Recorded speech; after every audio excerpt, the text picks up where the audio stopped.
Welcome back. Travelers of the unknown. This is Jaratu, and tonight, episode 254 takes us far from home. Out beyond the comfort of our blue earth, past the safe glow of the satellites we trust, and into a lonely space station where the simplest element of life, water, becomes a doorway. A doorway into memory, into something ancient, and into something waiting patiently beneath an ocean no human has ever touched. Tonight's episode is titled, Something in the Water Reserve. Settle and dim the lights, embrace yourself, because some mysteries don't just knock on the hatch. They flow quietly through your veins.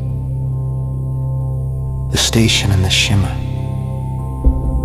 The research station Aquila 9 drifted in a stable orbit around Kepler 442b, a lush exoplanet believed long dead. The crew, 9 scientists, 1 engineer and 1 station commander, had spent nearly 3 years studying the planet's atmosphere, geology, and history. Aquila 9 wasn't glamorous, it wasn't cutting edge, it was simply reliable. Which is why the crew was startled when the first anomaly appeared not in their sensors or their air filters or their radiation monitors, but in the most harmless place imaginable. The station's recycled water reserve. Hydrologist Dr. Mare Ellison was the first to notice it while running her morning tests, a shimmer, a light flickering across the water's surface even in complete darkness. Water doesn't shimmer without light. And there was no light.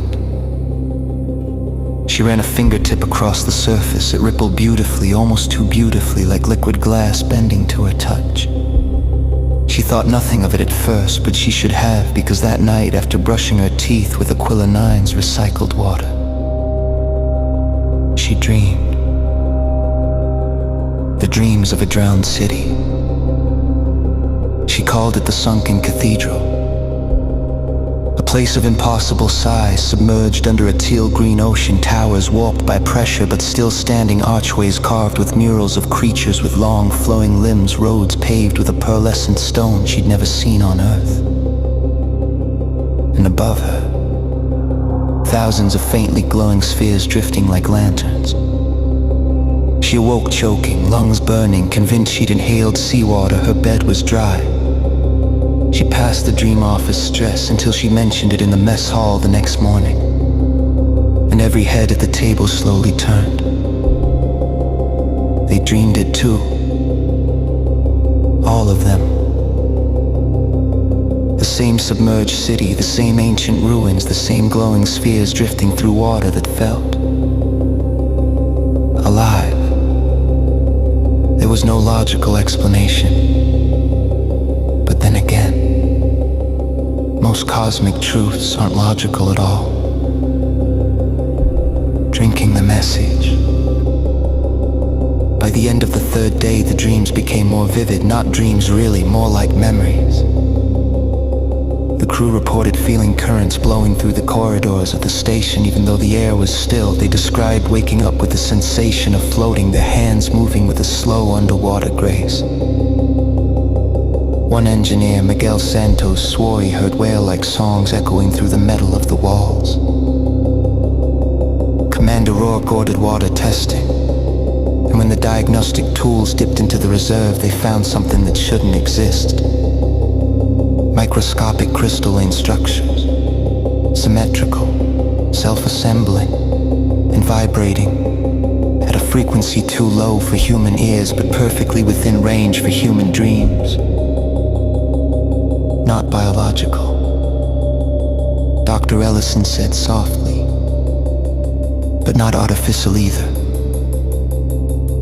A message perhaps, or a seed, something placed in the water, something waiting for a human host to carry it further. There was no logical explanation. But then again, most cosmic truths aren't logical at all. Drinking the message. By the end of the third day, the dreams became more vivid. Not dreams really, more like memories.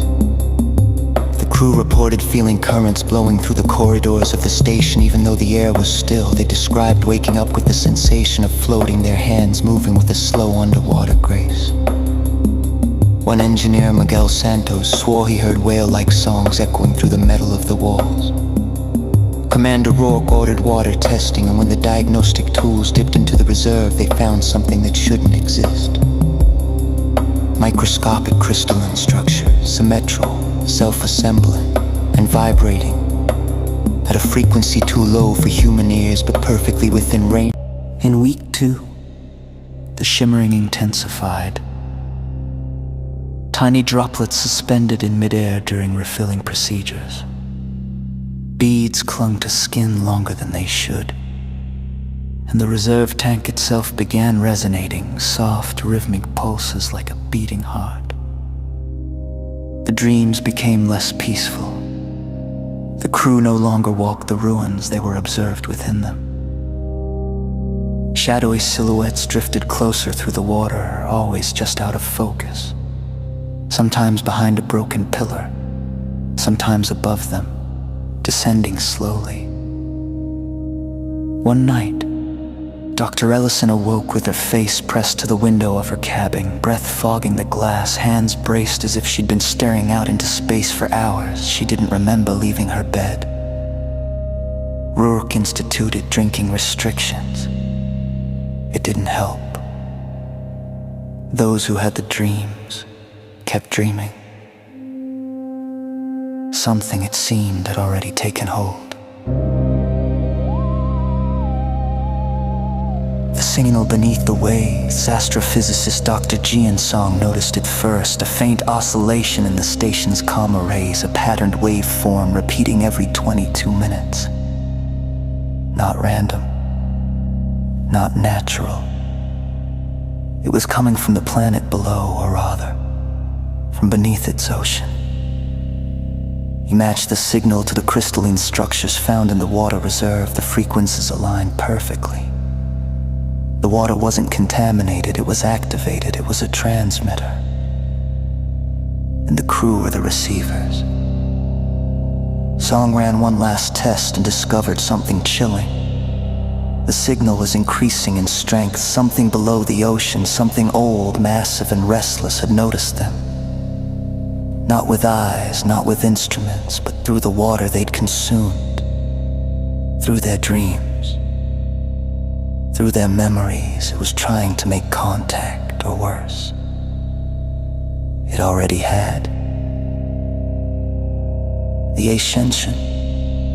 On the 12th night, the crew all reported the same final dream. A view from deep below the surface, the drowned city illuminated faintly by glowing organisms drifting like lanterns. Then, rising from the abyss, that shimmering column again. A pillar of water and light twisting upward like a living tornado. But this time, the dream didn't end early. The pillar breached the surface, water exploded skyward, and something emerged. A colossal shape of shifting fluid and light with no fixed form, a being made entirely of water, memory, and resonance. It lifted its shimmering head toward the stars, toward the station, toward them, and whispered a single word in a language they couldn't know but somehow understood. Return. Every crew member woke up screaming. Reality begins to bend. In the morning, Aquila 9's water supply became impossible to analyze. It no longer behaved like water. In zero-gravity testing tubes, droplets rearranged into precise geometric shapes, cubes, hexagons, spirals. The water was thinking, communicating, reaching. And an idea took hold in their minds, not spoken, not commanded, but felt. The being in the dreams. The last remnant of an ancient water civilization wanted to live again. And to do that, it needed water, and humans were nearly 60% water. The connection was obvious, too obvious. Commander Rourke ordered the water reserves purged, every drop vented into space, but when they opened the release valves, nothing came out. The water clung to the tank, clung to itself, clung to them, like a living creature refusing to be cast out. The final message. That night, Dr. Ellison recorded a final log.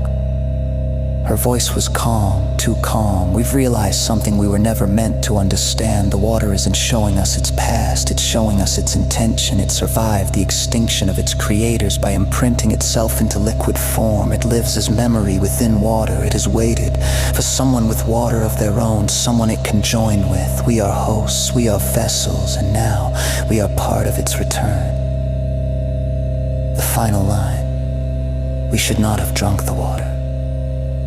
Aquila 9 went silent 11 hours later. Hipiwu, what the rescue team found when the relief vessel arrived. The station was empty, no bodies, no signs of struggle, no escape pods missing, only one anomaly. Every water surface on the station, from purification tubes to spilled droplets, shimmered, just like in the dreams. The rescue team bottled samples for study. They labeled them, they stored them, and when Earth received